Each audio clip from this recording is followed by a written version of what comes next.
My mom, as far back as I can remember, did not work because she was diagnosed with paranoid schizophrenia. I learned later in life she had been a victim of child as a child. She had been diagnosed with depression, but then she had met my father, who was an angry and so he would start weaponizing her mental health against her whenever she reached out to the authorities. And my mom's diagnosis of depression became one of paranoid schizophrenia. Every time law enforcement would come, whenever there's a domestic episode, my father would parade the medication she was on in front of law enforcement. They would believe my mom was delusional and they would place her in a mental institution. I would learn later in life that my mom went to a battered spouse's shelter at least 3 times and she was institutionalized 13 different times. My father also was a victim of abuse and self-reported.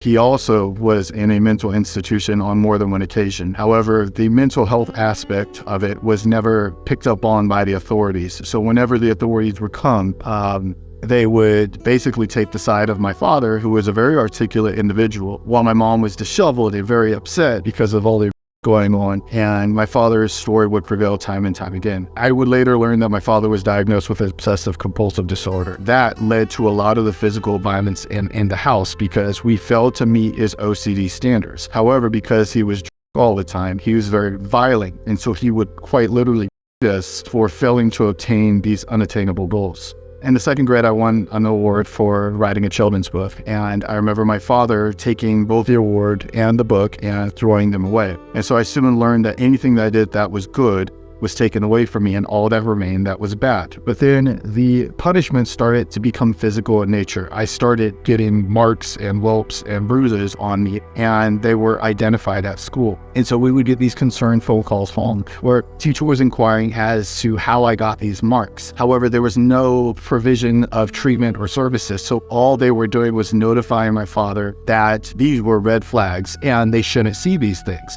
but nothing was done to change the circumstances underneath. And so what started happening is my started to become more warped, more hidden, more obscured. I also began to start lying. I realized that what happens at home, stays at home, and domestic violence, child abuse is a family business. The punishments that I got, a lot of them were being punched in the face. I had lots of black eyes. I had a lot of marks and whelps from being beat with various things. Obviously, belts hurt.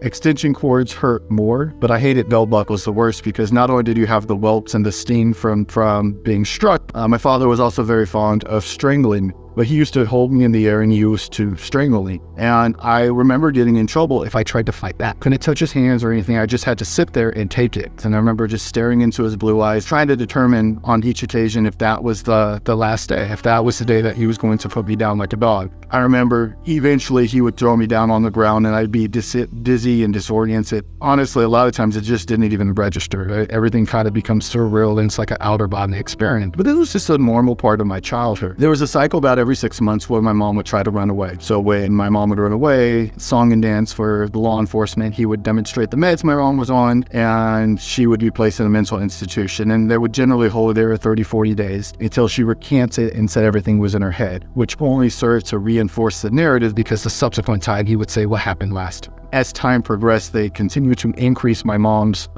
medication like higher and higher as far as the dosages, which also had negative side effects for my mom. Parallel to this, my father liked to have, and he would have sex with my older sister. And I actually learned about this because of all and everything going on at home. I had trouble going to sleep at night. Oftentimes I would bang my head on a pillow until I just was exhausted and I would fall out. My sisters, who I shared a room with, didn't like this and they would tell on me, so I would get in trouble. What I started doing is I would wait up late at night until I thought my sisters were asleep, and then I would bang my head. I learned later in life this is just a coping mechanism, a modality people use for extreme abuse and violence and stuff like this. But as a child, I just thought there was something wrong with me and I was just flawed. But it was through that process of waiting till my sisters went to sleep that I realized that my father would come into the bedroom and he would have with my older sister.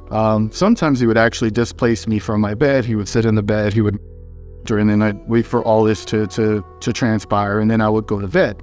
And it was just something normal. It was a normal part of life. And to a certain extent, I didn't even know it was wrong. There was investigation by social services early on, and I grew up in California, so it was Child Protective Services. I remember at one point in time, they thought I might be gifted, and they set me off for testing. Apparently I wasn't, because then they tried to put me on Ritalin. And I never wanted to take medication because I saw what happened with my mom. So fortunate for me, I guess, there was never any follow-up. So once the bottle of pills were empty, there was no renewal or anything like that. But outside of that, most of the time, social services would come and they would take notes. They often questioned me in front of my father, and then they would go away. I learned really quick that I needed to say exactly what my father said. Otherwise, if things were bad before they came, it would be far worse afterwards. In fact, as a child, I would often try to convince my father when we learned someone was coming that I can make social services go away. And oftentimes I would come up with my own story to make them go away. So I would do things like my black eye happened because I tripped and fell and hit a doorknob. But I would really sell it. Like, I would run down the hallway and act like I tripped and fell and I hit my eyeball on the doorknob. Or my sister beat me up, or the cat did it, to explain some of the whelps from extension cords and stuff. But none of those things were true. They would never ask follow-up questions. They would never dig deeper into what was going on, and they would always accept those superficial lies. So there's one instance where they acknowledged that I had a black eye, and I denied it. My sister corroborated it. My father denied it. And so the case was closed. The children are healthy and cared for. Well, you still have a child with a black eye. So you still have a child that's not safe, let alone the fact that it was all a lie. It was my father that was causing it. A lot of times when people are in these situations, myself included, will do things that we're not proud of. There are many times where I would try to manipulate the situation to prevent harm from coming to me. My mother, although she was victimized by domestic violence and all the other stuff that comes with it, she herself committed acts against me. I don't blame her because I feel she was a product of the situation, but she gave me one of the worst I ever had. I was probably in about 4th grade, and my mom put me in a black sleeping bag. And I remember the hardest part with my mom is the hope. I thought maybe I can convince her to not do this punishment, because she didn't beat me in a very angry and chaotic state like my father did. My father was very explosive. He would just attack you and then you're in shock. But my mom, it would be much more planned. And I remember I had spilled some soda on the table and my father got angry. He grabbed me, he threw me up against the ceiling. So I crashed against the ceiling, and then I fell to the ground. And then my mom came and grabbed me, and she was going to go ahead and punish me. And I felt it was to put guardrails on the amount of harm that I would receive. But she was very effective at punishing me as well. It was that whole OCD thing going on. So she put me in this sleeping bag. And I remember trying to plead and beg with her, I'll never drink soda again, I'll never spill anything again, please don't do this. But she put me in the sleeping bag. She put me all the way in so I couldn't see, my head all the way enclosed, and zipped it up. She grabbed the wooden pole that you hang your clothes on in the closet on, and she started me with the wooden pole. And I remember the hard part is that when she hits high, you block high. Well, then she'd hit low, and then you block low. You would quickly learn to just block high and take the rest of your blows to your body. And I remember some of the worst lumps were like the ones on my face and stuff. It took so long to heal. It's one of the reasons why I often didn't start school on time, is because I was always healing for something. Whenever there were winter breaks, whenever there were summer breaks, there was no reprieve because they could do whatever, and I had plenty of time to heal. So those were some of the most dangerous times for me. I have 2 siblings, and their story is theirs to share. But on at least 2 occasions, my mom actually dressed up my older sister and presented my sister to my father. And I think in those moments, she was making a calculated decision as to whether or not she wanted to be in a mental institution. Because, you know, at least with the shelters, I've gone with her to some of those places, and they were scary to me as a child, and very dangerous and very traumatizing. So imagine being put in a mental institution and being told you're delusional, and it was my father that would call the authorities on you. So you really do feel as if you're trapped and there's nothing you could do. There's no need to have any lock on the door. Nevertheless, my mom did try to run away often. In the summer of 1998, my mom tried to run away, and she was out in the cul-de-sac in our apartment that we're residing. And my father devised an idea to grab a hammer and scare her inside. So he is using a hammer to cause apprehension in my mother, to scare her to come back inside. He hits my mom in the head with a hammer. The ambulance comes. I convince my father to let me go with mom to make sure that she doesn't say anything. And I go with her to UC Davis Medical Center. Again, this is the summer of 1998. And I remember wandering around the hospital complex, and I found myself on the edge of a 5-story parking garage at UC Davis Medical Center. And I really thought about jumping. Because at that point, there was nothing good in it. There was no point in living.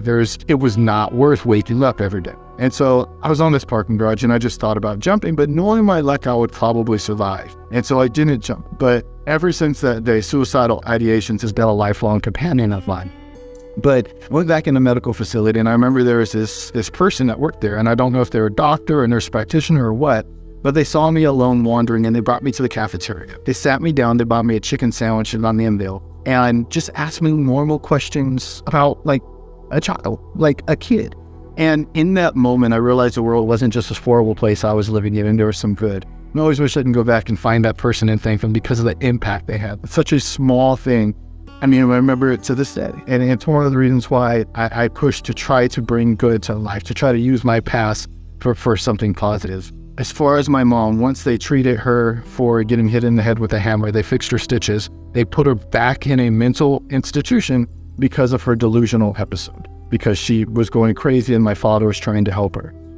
In the Child Protective Services record, they got interviews from myself and my siblings. They identified that we were lying, that we were parentified, that we were trying to protect our father.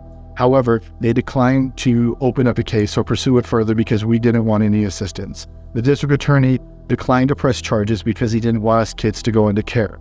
That was the last opportunity to intervene before my father ultimately killed my mom. The medication my mom was getting at that point was so high, there would be a nurse practitioner that came to our house weekly to give her injections because she kept having these delusional episodes where she believed her husband was trying to kill her or her husband was having with her daughter. But after the hammer incident, the medical services were afraid to come to our apartment to issue her those shots. It was that bad. My father would call the institutions my mom would go to or the shelter that she was hiding at and would threaten staff. So staff were deathly afraid of my father. No one would come to the house to provide my mom with medications, but no one was taking us out of the situation. And I think it was December 4th or 5th of 1998, my mom tried to run away again. She went into the bedroom. She tried to make it out of the bedroom window, and my father didn't let her. He grabbed her, he threw her on the ground. He instructed myself and my siblings to go get belts and socks and stuff so he can tie up my mother. When he tied her up this time, she was laying flat on her stomach. He tied her in a hog-tied position, and he stood on the back of her head. He jumped up and down, and he spat on her. And I'll never forget that because that was the night that she perished. The next day, my mom was discovered deceased, and my father had tied her, but her body was still in that same position. And he actually thought about everybody committing suicide. But in retrospect, it probably would have been 3 more homicides and a suicide. He thought he was going to get arrested. So we had a cat at the time. He took the cat to a next door neighbor, and we went to the fire department. The fire department came, my mom was untied. But they carried her out in that same hog-tied position. And as a child, I learned what rigor mortis is. They carried her out. Her face was smashed and bloodied. Her clothes were soiled. And then we went to school the next Monday because my father was not arrested. Nothing changed. It was seen as an unfortunate event where my mom was having yet another mental health episode. And my wonderful father was trying to protect her and take care of us kids. That's when things really started to get back. My father also me. And that is one of the things that is the most difficult to process or to deal with, because it has nothing to do with what I did or didn't do. It is him literally seeing me as a child as not being human, some sort of object for his gratification. And had we stayed there much longer, I would have taken a chance on. Fortunately for me, my older sister beat me to that thought process. She tried to kill my father unsuccessfully. She broke his foot, but she wasn't able to kill him. So then she tried to kill herself. She tried to hang herself in the closet by a belt. My father tried to get the belt from around her neck and couldn't, so he called 911. Prior to them coming, he was able to get the belt off, and so he tried to cancel the call, but they still came. They removed my older sister, and they placed her in a mental institution. After she was there for a few days, she had disclosed the After that disclosure, then they finally took my other 2 siblings from that situation. And then we're all placed in different places. We were separated from one another. My older sister went in a group home. I went in a group home as an emergency placement, which I would stay in for 2.5 years. And my younger sister went to a foster home with, unfortunately, a foster mom that wasn't the best, took advantage of her, used her social security number to buy things with her credit and stuff. And we all had negative experiences once we're in the system. And that was our starting point for life. But my father, it's in my records that when they brought him in to ask about the allegations, he acknowledged everything and provided details. He had been seeing my older sister for at least 5 years. She had been giving him He provided all these details. They thanked him for his time. This was law enforcement. And then they let him go. It wasn't until a week later that they finally filed charges for sexual abuse. Father was indicted for 56 counts of molesting my older sister. He pled guilty to 10. Initially, he was sentenced to 30 years, and he ultimately got out after 17 or 18 years after serving on good behavior. He was never charged with the homicide of my mom. The reason the district attorney gave for not pursuing homicide charges against my father was that the office was unaware that there was a history of domestic violence and child abuse. That's the actual documentation. And then a few years later, there's a document that shows that all the records were destroyed. So homicide is one that you can always charge, but now they can't because they've destroyed the records. The biggest issue that I see looking back over the lack of investigations or the mistakes made in interpreting what they found when they investigated was a lack of communication, a lack of connection. There was a failure to connect the facts to the law. There was a failure to connect the dots of all the various calls. There was a failure of agencies to connect to one another. One of the biggest sources of the abuse and neglect that was happening in my house was my school, but there was no connection there. There was no communication. There was no communication within social services in and of itself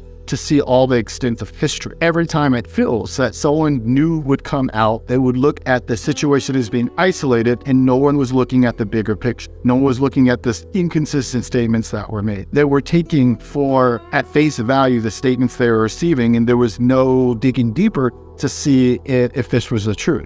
So the district attorney, when they declined to press charges, and they said in their own record, we didn't know there's a history of domestic violence. That just shows me. I mean, I worked for intern at a prosecutor's office, and they're slammed with cases as well. And so they didn't have the time to do a thorough record check within their own agency, let alone calling the school and calling Child Protective Services or EMS that came to our house for.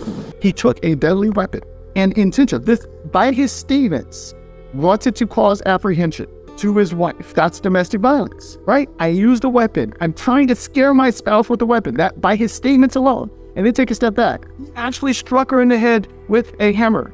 Did not press charges. And that was the last time before time. What more documentation?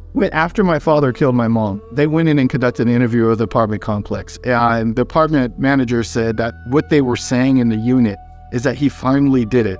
He finally killed her. So for the people in the apartment complex to make those statements, what information was available in advance that could have prevented that homicide? Worse still, is that one of the managers was putting up signs in the apartment complex.